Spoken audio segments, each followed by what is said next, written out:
les membres du panel, c'est-à-dire vous deux, et je commencerai pour Renaissance par la députée des Français du Qatar, c'est-à-dire Madame Lacrafi.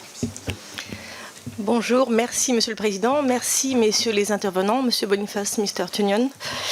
Dans quelques jours débutera donc cette fameuse Coupe du Monde de football au Qatar, un événement sportif traditionnellement très fédérateur.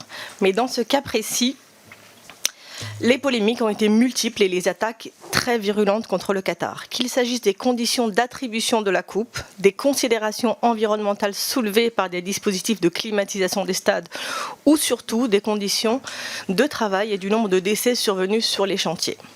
Le Qatar s'est retrouvé sous le feu de toutes les critiques et bien entendu, certaines peuvent être légitimes et justifiées. Toutefois, je tiens à souligner que c'est la première fois qu'un pays arabe, et qui plus est un petit État du Golfe, accueille cet événement de dimension mondiale.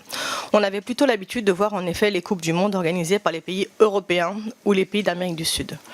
C'est pour cela que l'organisation de la Coupe du Monde dans ce pays est en tant que tel, un grand événement. À l'instar de l'Expo Dubaï, cette coupe démontre qu'une manifestation de très grande ampleur peut, bel et bien, être organisée ailleurs que dans les pays où on a traditionnellement l'habitude de les voir. En ce sens, il s'agit bien d'une confirmation de l'émergence de nouvelles puissances régionales, voire mondiales. Je souhaite poser deux questions à nos intervenants. La première concerne les conditions de travail et le nombre de décès des travailleurs immigrés sur les chantiers. Un article du Monde, cette semaine, quotidien dont la position habituelle à l'égard du Qatar n'est pas particulièrement favorable, expliquait qu'il était difficile d'évaluer le nombre exact de victimes sur les chantiers du Qatar et que le chiffre de 6500 décès, qui est épouvantable, ne peut être factuellement établi.